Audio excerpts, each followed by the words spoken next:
Hello everyone, good morning. இது The Hindu Editorial Analysis Podcast from Score Clever and I'm your மலர். இன்னைக்கு October 27, 2025. இன்னைக்கு வந்த ரெண்டு முக்கியமான எடிட்டோரியல்ஸை இங்கிலீஷ் டு தமிழ்ல சென்டென்ஸ் பை சென்டென்ஸ் ஒரு காலேஜ் ஸ்டூடெண்ட்டுக்கு புரியுற மாதிரி நாம பார்க்க போறோம். அண்ட் ஒன் மோர் திங், இந்த எடிட்டோரியல்ஸ்ல இருக்கிற இம்பார்ட்டன்ட் வொக்காபுலரிஸோட பிரீமியம் பிடிஎஃப் நம்ம ஸ்கோர் கிளவர் டெலிகிராம் சேனல்ல ஃப்ரீயா இருக்கு. சேனல்ல ஜாயின் பண்றதுக்கான லிங்க் கீழே டிஸ்கிரிப்ஷன்ல இருக்கு. மறக்காம ஜாயின் பண்ணி டவுன்லோட் பண்ணிக்கோங்க. So let's get started with the first editorial.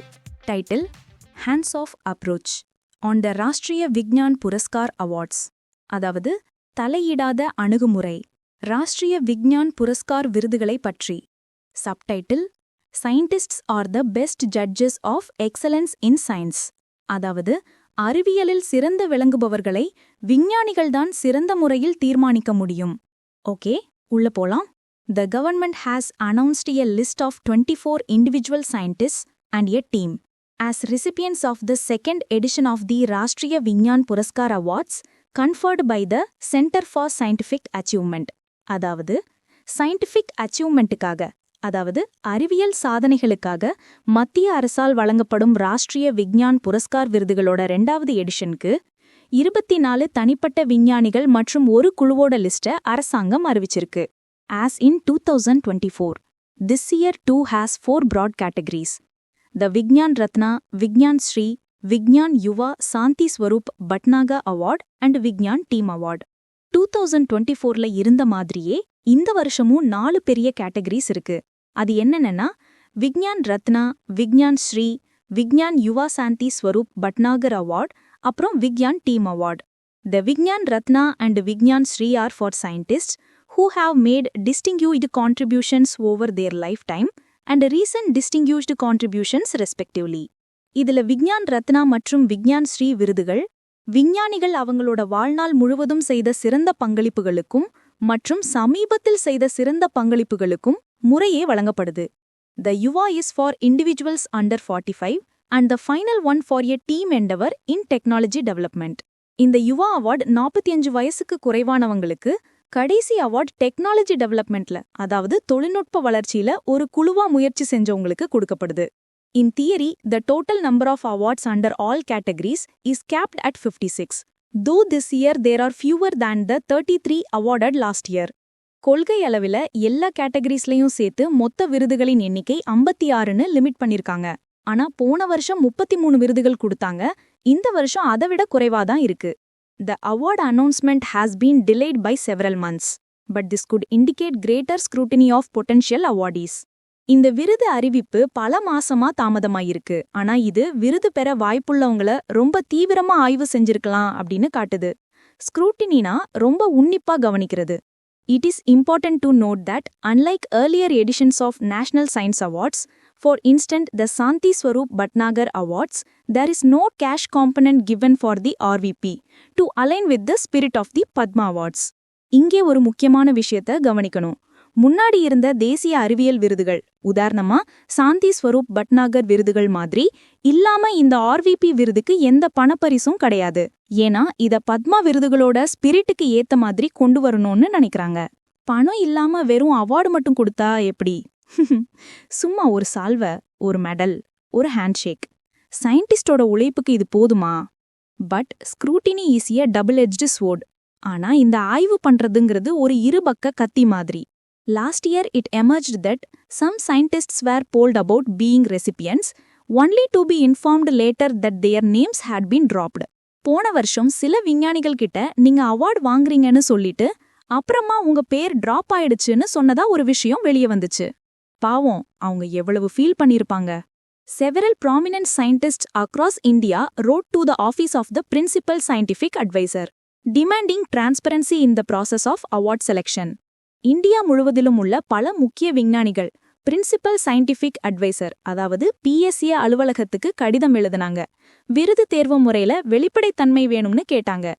There were concerns that factors other than scientific merits, for instance, criticism of government policy and political ideology, may have played a role. விஞ்ஞானிகளோட அறிவியல் திறமையை தவிர மத்த காரணிகளும், உதாரணமா அரசாங்கத்தோட கொள்கைகளை விமர்சிக்கிறது, அரசியல் சித்தாந்தம் போன்ற விஷயங்களும் இந்த தேர்வுல ஒரு பங்காற்றி இருக்கலாம்னு கவலைகள் இருந்துச்சு.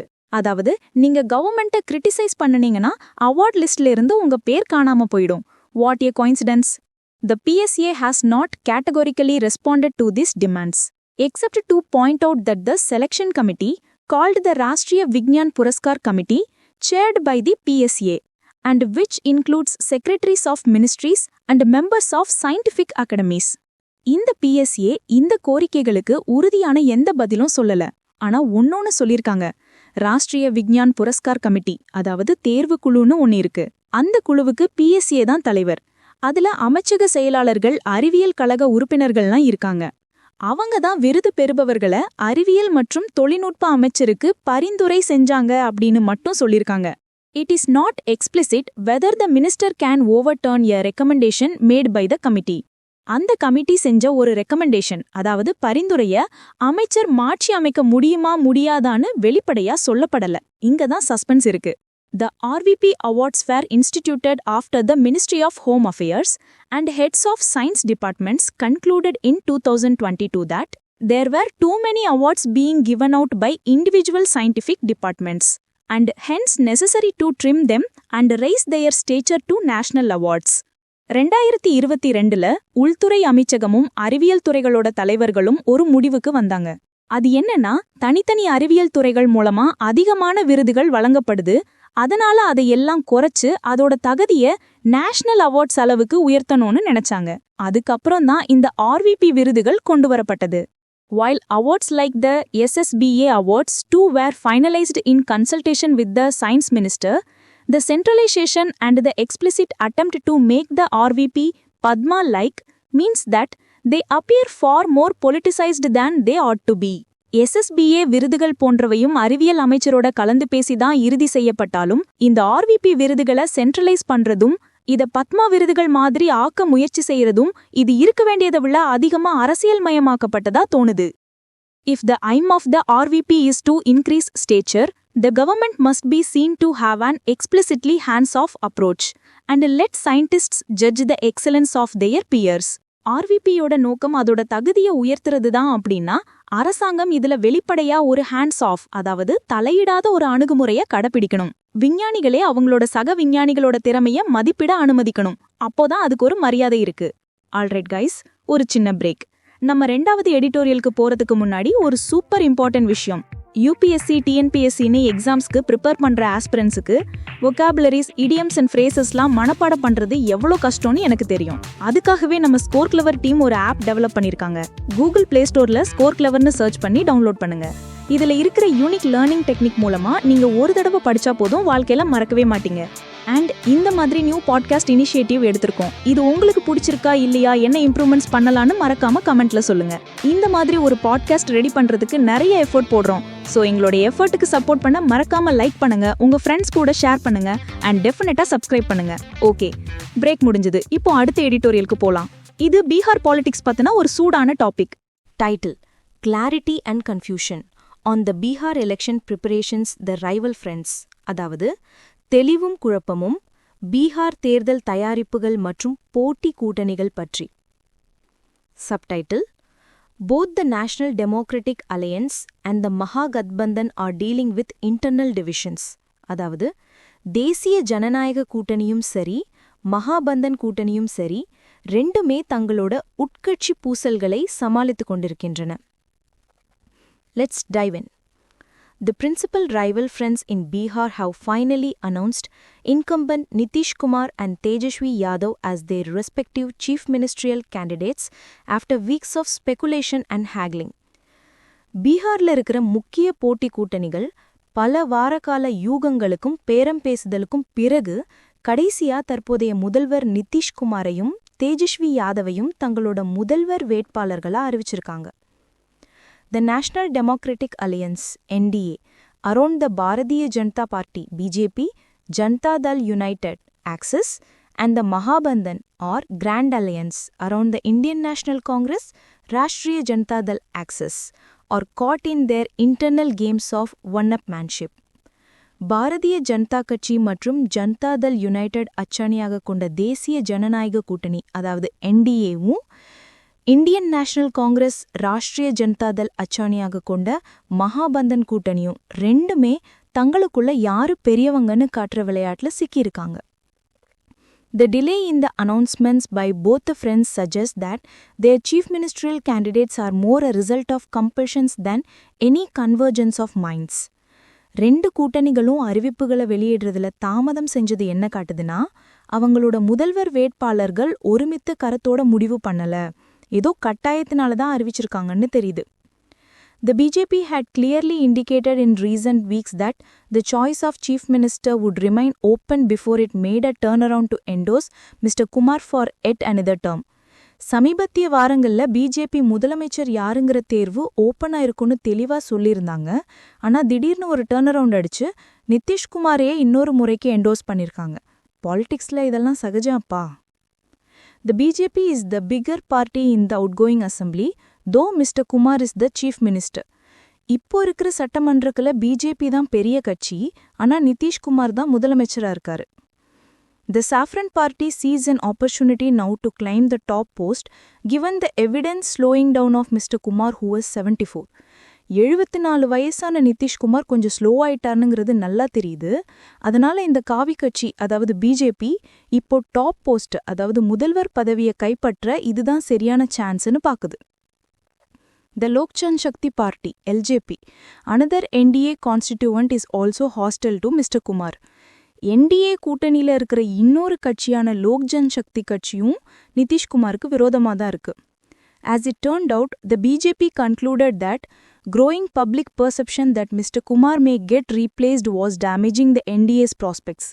கடைசில என்னாச்சுன்னா, நிதிஷ்குமார் மாத்தப்படலான பொதுமக்கள் கிட்ட பரவுற கருத்து என்டிஏவோட வெற்றி வாய்ப்பை பாதிக்குதுன்னு பிஜேபி ஒரு முடிவுக்கு வந்தாங்க. Though he is aging and faltering, Mr. Kumar continues to command enough of following in Bihar for the BJP to fall in line behind him at least until the election is over. நிதிஷ்குமாருக்கு வயசாகி கொஞ்சம் தடுமாறினாலும் பீகார்ல அவருக்குன்னு ஒரு ஆதரவாளர் கூட்டம் இருக்கு. அதனால தான் பிஜேபி குறைஞ்சபட்ச தேர்தல் முடிகிற வரையாவது அவருக்கு பின்னால போக வேண்டிய கட்டாயத்தில் இருக்கு. Something comparable has happened between the Congress and the RJD. இதே மாதிரி ஒரு விஷயம் காங்கிரஸ்க்கும் ஆர்ஜேடிக்கும் நடுவுல நடந்திருக்கு. The Congress was reluctant to endorse Yadav initially, but then gauged that any further confusion on the leadership question could undermine the alliance, which has other challenges too. ஆரம்பத்துல தேஜஸ்வி யாதவை என்டோஸ் பண்றதுக்கு காங்கிரஸ் தயக்கம் காட்டுச்சு. ஆனா தலைமை பொறுப்புல இன்னும் குழப்பம் நீடிச்சதுன்னா அது கூட்டணியவே பலவீனப்படுத்திடும்னு புரிஞ்சுக்கிட்டாங்க. ஏன்னா கூட்டணிக்கு வார பிரச்சனைகளும் இருக்கு. While Mr. Yadav has the support of a notable and articulate segment of the population, he is also resented with equal ferocity by the sections of the rest. Tejashwi யாதவுக்கு மக்கள் தொகையில ஒரு குறிப்பிட்ட நல்லா பேசக்கூடிய பிரிவினரோட ஆதரவு இருந்தாலும் மற்ற பிரிவினர்கிட்ட இருந்து அதே அளவுக்கு வெறுப்பையும் அவர் சம்பாதிச்சு வச்சிருக்காரு. By declaring Mr. Yadav as the chief ministerial candidate, the Grand Alliance is trying to first consolidate its Yadav base before seeking to expand it. Tejashwi Yadava முதல்வர் வேட்பாளரை அறிவிச்சதன் மூலமா மகாபந்தன் கூட்டணி முதல்ல தங்களோட யாதவ் ஆதரவு தளத்தை வலுப்படுத்திட்டு அதுக்கப்புறம் அதை விரிவாக்க முயற்சி செய்து. The chief ministerial phases of the NDA and the Grand Alliance pull a lot of weight, but also face a crisis of legitimacy and public skepticism for various reasons. NDA மற்றும் மகாபந்தன் கூட்டணியோட முதல்வர் முகங்களுக்கு நல்ல செல்வாக்கு இருக்கு. ஆனா அதே சமயம் பல காரணங்களுக்காக மக்கள் கிட்ட இருந்து லெஜிட்டிமசி கிரைசிஸ் அதாவது அங்கீகார சிக்கலும் பொதுமக்களோட சந்தேகத்தையும் அவங்க எதிர்கொள்றாங்க. Neither front is in the position to push for new possibilities in leadership and vision, and in such a situation Bihar's voters might consider other options if available. ரெண்டு கூட்டணிகளுமே தலைமை பொறுப்புலையோ இல்ல பார்வையிலையோ புதுசா எதையும் கொண்டு வர நிலைமையில இல்ல. இப்படி ஒரு சூழ்நிலையில பீகார் வாக்காளர்கள் வேற ஆப்ஷன்ஸ் இருந்தா அதையும் யோசிக்க வாய்ப்பு இருக்கு. Prashant Kishore's Jan Swaraj Party is trying to place itself as a platform for those who are tired of Mr. Kumar and Mr. Yadav. இவங்க ரெண்டு சண்டையில பிரசாந்த் கிஷோரோட ஜன் சுராஜ் கட்சி நிதிஷ்குமார் மற்றும் தேஜஸ்வி யாதவ் மேல சோர்வடைஞ்சவங்களுக்கான ஒரு மேடையா தன்னை நிலைநிறுத்த முயற்சி பண்ணுது.